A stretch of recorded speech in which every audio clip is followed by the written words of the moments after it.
멤버십 가입, 그리고 구독, 좋아요 감사합니다. 자, 바로 시작해 보겠습니다. 여러분, 제가 지난 분석 영상들에서 내놨던 예측들 혹시 기억하시나요? 과연 어떻게 됐을까요? 여러분 모두가 제 채널에 살아있는 증인이시죠. 단 하나의 오차도 없이 정말 무서울 정도로 완벽하게 맞아 떨어졌습니다. 그리고 오늘 지금 이 분석은요, 몇 달 뒤, 아니 몇 년 뒤에 여러분이 다시 찾아와서 아, 그때 그 말이 맞았구나 하고 무릎을 탁 치게 될 또 하나의 성직글이 될 거라고 저는 확신합니다. 현재 시점은 2026년 3월 초, 전 세계가 술죽여 기다리는 파이데이가 바로 다음 주로 다가왔습니다. 오늘 우리가 파헤쳐볼 주제는 바로 파이데이, 그 이후의 연쇄 반응입니다. 이건요, 그냥 어떤 코인이 거래소에 상장된다, 이런 단순한 얘기가 절대 아니에요. 파이의 KYC, 그러니까 서비스형 KYC라는 첫 번째 단추가 딱 채워지는 그 순간 어떻게 크라켄이라는 세계적인 거래소의 문이 활짝 열리고 그 충격파가 한국의 업비트, 빗썸으로 고스란히 전달되어서 최종적으로는 거대 금융기관들을 위한 온체인 다크풀이라는 엄청난 그림을 완성시키는지 그 기계적이고도 필연적인 과정을 제가 오늘 낱낱이 보여드리겠습니다. 제가 다시 한번 분명하게 말씀드릴게요. 오늘 제가 여러분 앞에 펼쳐 보일 이 로드맵은요, 그냥 희망사항이나 추측 같은 게 아닙니다. 저는 이미 지난 예측들의 100% 정확성으로 모든 걸 증명해 왔습니다. 오늘 다룰 내용은 파이코어 팀이 공식적으로 했던 발언들, 그리고 이미 공개된 기술적인 팩트들을 하나하나 조립해서 만든 거대한 기계장치가 어떤 순서로 착착착 작동하게 될지에 대한 냉정한 해보도나 마찬가지예요. 이 거대한 흐름을 제대로 이해하는 분들만이 다가올 변화의 파도 위에서 기회를 잡을 수 있을 거고요. 그렇지 못한 분들은 그저 파도가 다 휩쓸고 지나간 뒤에 남은 결과만 멍하니 바라보게 될 겁니다. 오늘 우리는 총 6단계를 통해서 이 거대한 시나리오를 아주 입체적으로 뜯어볼 겁니다. 자, 첫째, 왜 이 모든 과정이 그냥 그럴 수도 있다가 아니라 그럴 수밖에 없다는 기계적 필연성에 의해 움직이는지 그 구조적인 배경부터 설명드릴 거고요. 둘째, 바로 다음 주에 있을 파이데이 발표의 진짜 의미, 그러니까 KAAS 인프라의 본질이 뭔지 제대로 파헤쳐 볼 겁니다. 셋째, 이 인프라가 어떻게 첫 번째 도미노인 크라켄의 문을 활짝 열게 되는지, 그리고 넷째, 그게 왜 한국 거래소 상장을 선택이 아닌 필연적인 결과로 만드는지 논리적으로 증명해 보일게요. 다섯째, 이 모든 조각들이 딱 맞춰졌을 때 드러나는 압도적인 최종 그림, 바로 제도권 다크풀의 탄생을 함께 볼 거고요. 그리고 마지막으로 이 모든 시나리오가 현실이 되어가는 과정을 여러분이 직접 두 눈으로 확인할 수 있는 6개의 구체적인 관문을 딱 제시해드리면서 마무리하겠습니다. 자, 첫 번째 섹션, 예견된 미래입니다. 제가 왜 이렇게 과감한 표현을 쓰냐면요, 다 이유가 있습니다. 우리가 앞으로 살펴볼 이 사건들은요, 누구 한 사람의 의지나 시장의 분위기 같은 것에 따라 달라지는 그런 게 아니거든요. 이건 마치 잘 만들어진 스위스 시계의 톱니바퀴들이 정해진 순서대로 맞물려서 돌아가는 것과 똑같아요. 아주 예측 가능한 기계적인 과정이라는 거죠. 파이코어 팀이 지난 몇 년간 정말 치밀하게 설계하고 깔아놓은 이 인프라라는 거대한 설계도 위에서 각각의 이벤트들은 정해진 순서와 논리에 따라 일어날 수밖에 없는 그런 구조를 가지고 있습니다. 지금부터 우리는 바로 그 구조를 해부해 볼 겁니다. 이제 본격적으로 분석의 심장부로 한번 들어가 보시죠. 정말 많은 분들이 이번 파이데이에 어느 거래소에 상장한다, 이런 단편적이고 자극적인 뉴스를 기대하고 계실 거예요. 그런데요, 그건 본질을 완전히 놓치는 겁니다. 이번 파이데이의 진짜 핵심은요, 어떤 멋진 자동차가 처음으로 달리느냐가 아니에요. 드디어 모든 종류의 차들이, 심지어 거대 금융기관의 장갑차까지도 달릴 수 있는 거대한 블록체인 고속도로가 공식적으로 개통되었습니다. 이걸 전 세계에 선포하는 데 있습니다. 그리고 그 고속도로의 이름이 바로 KAAS, 서비스형 KYC 인프라입니다. 자, 그럼 KAAS가 정확히 뭘까요? 이 슬라이드에 그 핵심이 딱 정의되어 있죠. KYC as a Service. 니콜라스 코칼리스 박사가 직접 파이 플랫폼의 핵심 기능이라고 몇 번이나 강조했던 바로 그 기술입니다. 여기서 가장 중요하고 정말 혁명적인 포인트는 바로 데이터를 공유하지 않는다는 점이에요. 자, 기존의 인터넷 서비스를 한번 생각해 보세요. 우리가 새로운 앱을 쓰려면 맨날 주민등록증, 운전면허증 같은 민감한 개인정보를 그 회사 서버에 그냥 통째로 넘겨야 했잖아요. 그런데 KAS는 완전히 다릅니다. 외부 기업이 우리 데이터를 직접 가져가는 게 아니에요. 그냥 API라는 표준화된 통로를 통해서 이 파이 지갑 주인, 파이 네트워크가 보증하는 KYC 통과한 진짜 사람 맞습니까? 라고 질문만 던지는 거예요. 그러면 파이 네트워크는 yes 또는 no라는 암호화된 신호만 딱 돌려주는 거죠. 이건 개인정보 보호와 규제 준수, 이 두만의 토끼를 동시에 잡는 웹3 시대의 가장 진보된 신원인증 솔루션이고요. 거대 자본과 규제기관이 파이 네트워크에 합법적으로 들어올 수 있는 유일하고도 가장 안전한 문이 되는 겁니다. 그렇다면 이번 파이데이에 구체적으로 어떤 인프라들이 공식 발표될까요? 바로 이 네 가지 핵심 요소가 하나의 패키지처럼 유기적으로 결합돼서 공개될 겁니다. 첫째, 우리가 계속 얘기했던 개인을 위한 KAS API, 그리고 더 나아가서 기업들의 신원을 인증하는 KYDay, Know Your Business Framework입니다. 이제 개인뿐만 아니라 기업들도 파이 네트워크에 검증된 참여자가 될 수 있는 디지털 톨게이트가 열리는 거죠. 둘째, 메인넷 위에서 실제 쓸모가 있는 다양한 앱 토큰들이 만들어지고 또 안전하게 교환될 수 있는 기술적인 환경이 최종적으로 완성됩니다. 셋째, 니콜라스가 이번 분기 내라고 시점을 딱 못 박았던 KYC 검증자 보상이 드디어 지급됩니다. 여러분, 이건 단순한 보상이 아니에요. 수년간 생태계에 헌신한 분들에게 수십억, 수백억 개의 파이가 풀리는 메인넷 생태계에 어마어마한 실질 유동성이 공급되는 거시경제적인 사건입니다. 마지막으로 AI 앱 스튜디오가 확장돼서 더 많은 외부 개발자들이 우리 실생활에 필요한 앱들을 더 쉽고 강력하게 만들 수 있는 환경이 갖춰지는 겁니다. 이 네 가지는 따로따로 노는 게 아니라 파이 경제가 외부 거시경제와 연결되기 위한 완벽한 한 세트의 하드웨어라고 보시면 됩니다.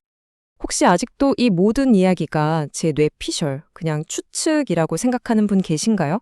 여기 결정적인 증거, 이른바 스모킹 건이 있습니다. 바로 니콜라스 코칼리스 박사가 공식 컨퍼런스에서 했던 발언이에요. 우리는 KYC의 기술과 제품을 중요하게는 데이터가 아닌 다른 프로젝트의 서비스로 제공할 것입니다. 이는 API를 제공한다는 의미입니다. 이보다 더 명확하고 직접적인 선언이 어디 있겠습니까? 데이터가 아닌 서비스로 제공한다, API를 제공한다, 파이데이는 바로 이 선언이 공식적인 기술 문서와 함께 현실이 되는 날입니다. 파이 네트워크라는 거대한 폐쇄된 성이 외부 세계와 합법적으로 그리고 안전하게 연결될 수 있는 유일한 공식 게이트가 마침내 세상에 그 모습을 드러내는 겁니다. 자, 이제 거대한 고속도로가 개통됐습니다. 그럼 그 위를 가장 먼저 달리게 될 가장 상징적인 첫 번째 차량은 과연 무엇일까요? 바로 미국의 1티어 거대 거래소 크라켄입니다. 파이데이의 KAS 인프라 발표가 어떻게 크라켄의 완전한 통합이라는 첫 번째 거대한 도미노를 기계적으로 쓰러뜨릴 수밖에 없는지 그 정교한 메커니즘을 지금부터 해부해 보겠습니다. 여기서 우리가 진짜 중요한 사실 하나를 명확하게 구분하고 넘어가야 합니다. 많은 분들이 헷갈려 하시는 부분인데요. 크라켄은 이미 파이, 무기한 선물이라는 상품을 운영하고 있어요. 하지만 이 슬라이드 왼쪽을 보세요. 이건 실제 파이 코인을 사고 파는 게 아닙니다. 메인넷과는 아무런 연결도 없이 그냥 미래의 파이 가격에 돈을 거는 파생 상품, 한마디로 IOU, 빈 문서에 불과해요. 진짜 게임은 바로 오른쪽에 있는 체인지 로드맵입니다. 이건 크라켄이 직접 자기네 서버에 파이 노드를 설치하고 메인넷 블록체인과 물리적으로 딱 연결해서 실제 파이코인의 입금과 출금을 지원하는, 즉 체인 통합을 의미하는 어마어마한 기술적인 작업이에요. 그리고 가장 중요한 팩트는요. 이 작업이 크라켄의 공식 로드맵에 포함돼서 지금 이 순간에도 기술적으로 진행되고 있다는 사실입니다. 자, 그럼 파이데이 발표가 어떻게 크라켄의 체인지 통합을 완성시키는 결정적인 방아쇠가 될까요? 이 3단계 메커니즘을 보시면 모든 게 명확해집니다. 이건 아주 간단하고 기계적인 프로세스예요.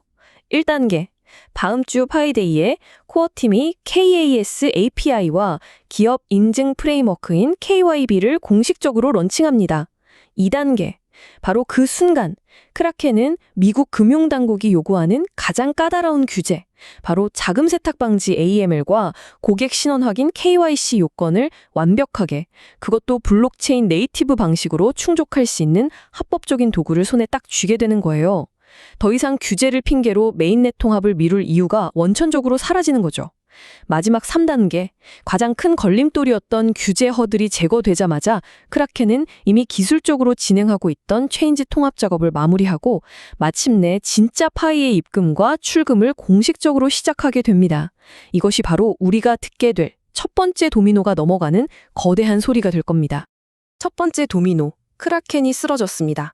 그 육중한 충격은 즉시 다음 도미노로 전달될 수밖에 없겠죠. 그 다음 도미노는 바로 전 세계에서 가장 역동적이면서도 규제가 가장 엄격한 시장, 바로 대한민국 가상자산 시장입니다. 왜 크라켄의 움직임이 업비트나 빗썸 같은 한국 대형 거래소 상장을 단순한 가능성의 문제가 아니라 피할 수 없는 필연으로 만드는지 그 연쇄 반응의 구조를 아주 정밀하게 분석해 보겠습니다. 이 표를 보시면 모든 게 명확해집니다. 이건 우리나라 거래소 연합인 닥사, 특히 업비트가 새로운 코인을 상장 심사할 때 가장 까다롭게 보는 핵심 체크리스트들이에요. 하나씩 볼까요? 첫째, 트래블룰. 자금 이동 추적 규정이죠. 대부분의 코인에게 이건 엄청난 비용과 기술적인 어려움을 요구하는 가장 큰 벽입니다. 하지만 파이는요? 애초에 모든 참여자가 100% KYC 된 네트워크이기 때문에 트래블룰은 문제 자체가 안 돼요. 이미 프로토콜 단에서 완벽하게 해결된 문제입니다. 둘째, 기술 및 보안 검증. 한국 거래소들은 세계 최초 상장, 이런 리스크를 극도로 싫어합니다. 그런데 미국의 크라켄이 먼저 몇 달 동안 체인 통합을 끝내고 안정적인 입출금을 보여준다? 그럼 업비트는 아무런 부담 없이 이미 검증 끝난 기술적 레퍼런스를 그냥 그대로 가져다 쓰기만 하면 되는 겁니다. 셋째, 법률 및 자금 세탁 방지 검토. KAMAS 자체가 이미 완벽한 규제 준수 솔루션을 제공하기 때문에 법무법인의 검토는 그냥 형식적인 절차에 불과하게 되죠. 마지막으로 가장 중요한 사용자 수요. 다른 코인들은 상장 후에 과연 거래량이 터져줄지 불확실하지만 파이는 이미 수백만 명의 한국 유저들이 지갑을 들고 상장만 오매불만 기다리고 있습니다. 거래소 입장에서는요, 거래 수수료 수익이 100% 보장된 역사상 가장 완벽한 상장 조건을 가진 프로젝트인 셈입니다. 그래서 결론은 이 한 문장으로 딱 요약됩니다. 크라켄의 파이체인 통합은요, 그냥 해외 거래소에 상장했다 이런 이벤트가 아니에요. 그것 자체가 파이 네트워크의 기술적 안정성, 보안, 그리고 규제적 투명성을 전 세계 금융시장에 증명하는 궁극의 레퍼런스가 되는 겁니다. 글로벌 1티어 거래소가 이 네트워크는 안전하고 합법적이며 우리 시스템과 완벽하게 호환됩니다라고 공인을 딱 해주는 것과 같아요. 이 순간 업비트와 빗썸이 더 이상 움직이지 않을 이유는 완벽하게 사라집니다. 오히려 서로 경쟁적으로 상장을 추진할 수밖에 없는 그런 상황에 놓이게 되는 거죠. 자, 우리는 지금까지 개인 투자자들의 거래와 거래소 상장이라는 소매 유동성의 흐름을 따라왔습니다. 그런데요, 이건 파이 네트워크가 그리고 있는 거대한 그림의 시작에 불과합니다. 이제 시야를 한 단계 더 높여보죠. 이 모든 것들이 모여서 완성될 최종 그림, 즉 파이가 어떻게 단순한 암호화폐를 넘어서 글로벌 금융 시스템을 위한 새로운 운영체제, OS로 작동하게 될 것인지 그 거대한 엔드게임을 지금부터 살펴보겠습니다. 이 최종 그림을 이해하기 위한 가장 중요한 열쇠는 바로 니콜라스의 이 발언 속에 담겨 있습니다. KYC를 해결하는 것은 실물자산 RWA의 전제 조건이다.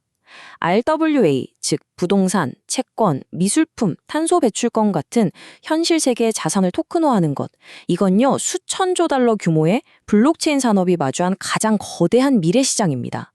하지만 이 거대한 시장에 들어가기 위한 단 하나의 열쇠, 즉 전제 조건이 바로 누가 이 자산을 소유하고 거래하는가를 증명하는 완벽한 신원 인증, 바로 KYC라는 걸 니콜라스는 명확하게 짚어주고 있는 겁니다. KAS라는 이 단단한 기반 인프라 위에서 파이는 바로 이 네 가지 강력한 기관급 유틸리티를 갖춘 금융 운영 체제로 진화합니다. 첫째, KS는 파이를 외부 세계를 위한 글로벌 디지털 신원 오라클로 만들어요. 예를 들면 부동산 거래 앱이나 명품 중고 거래 플랫폼이 사용자의 신원을 확인할 때 파이 네트워크에 수수료를 내고 신원 인증 서비스를 이용하게 되는 거죠. 둘째, RWA를 위한 필수적인 KYC나 AML 온램프, 그러니까 고속도로 진입로 역할을 합니다. 수십억 달러짜리 빌딩을 토큰화할 때 그 토큰을 거래하는 모든 참여자는 파이의 KYC를 통해서 신원을 증명해야만 하는 거예요. 셋째, 이미 구축된 35만 개 이상의 노드 네트워크를 활용해서 다른 AI 기업들한테 분산 컴퓨팅 파워를 제공하는 거대한 인프라 비즈니스를 시작합니다. 그리고 이 모든 게 합쳐졌을 때 마지막 그림이 완성됩니다. 바로 제도권 다크풀의 탄생입니다. 다크풀이라는 게 원래 전통 금융에서 기관들이 익명으로 거대 물량을 거래하는 시장을 말하는데요. 파이 네트워크는 보시나 불법 자금이 원천적으로 차단된 오직 검증된 기관과 고액 자산가들만이 활동하는 깨끗하고 투명한 거대한 온체인 금융시장 그 자체가 되는 겁니다. 파이의 AI 전략의 기반이 되는 이 숫자를 한번 보십시오. 35만 개 이상. 이건 그냥 숫자가 아니에요. 전 세계에 흩어져 있는 실제 컴퓨터들의 잠자고 있는 연산 능력의 총합입니다. 이미 파이 네트워크는 다른 AI 기업들이 돈을 내고 사용할 수 있는 아마존이나 구글 클라우드에 대항할 수 있는 엄청난 규모의 탈중앙화 컴퓨팅 인프라를 손에 쥐고 있는 거예요. 특히 KAS가 데이터를 제공하는 게 진짜 인간인지 아니면 보신지를 구별해 주기 때문에 AI 모델 학습의 품질을 획기적으로 높일 수 있거든요. 그래서 이 인프라의 가치는 기하급수적으로 올라갈 수밖에 없습니다. 자, 지금까지 우리는 파이 때 이후에 펼쳐질 거대한 시나리오의 전체 그림을 함께 봤습니다. 이제 마지막으로 이 모든 분석이 그냥 뜬구름 잡는 얘기가 아니라 진짜 현실이 되어가는 과정을 여러분이 직접 두 눈으로 확인하고 검증할 수 있도록 아주 구체적이고 실질적인 체크리스트를 제시해 드리겠습니다. 앞으로 이 6개의 관문이 어떤 순서로 열리는지를 한번 지켜보세요.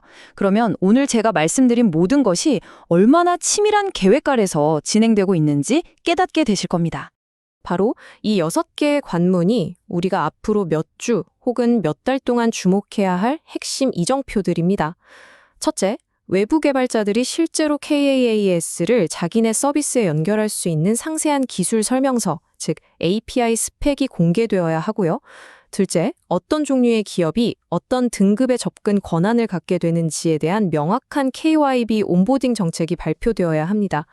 셋째, 오픈마인드 같은 파트너사가 실제로 KAAS를 쓰기 시작했다는 라이브 레퍼런스, 실제 사용 사례가 공식적으로 발표되어야겠죠. 넷째, JP 모건 같은 거대 자본이 들어오기 전에 코드에 구멍은 없는지 확인하는 제3자 보안 감사 보고서 공개는 필수입니다. 다섯째, 한국 CEX 상장을 위한 마지막 신호탄으로 파이 네트워크가 국제 자금 세탁 방지기구 FATF의 트래블 룰 비준을 충족한다는 공식적인 시그널이 필요하고요.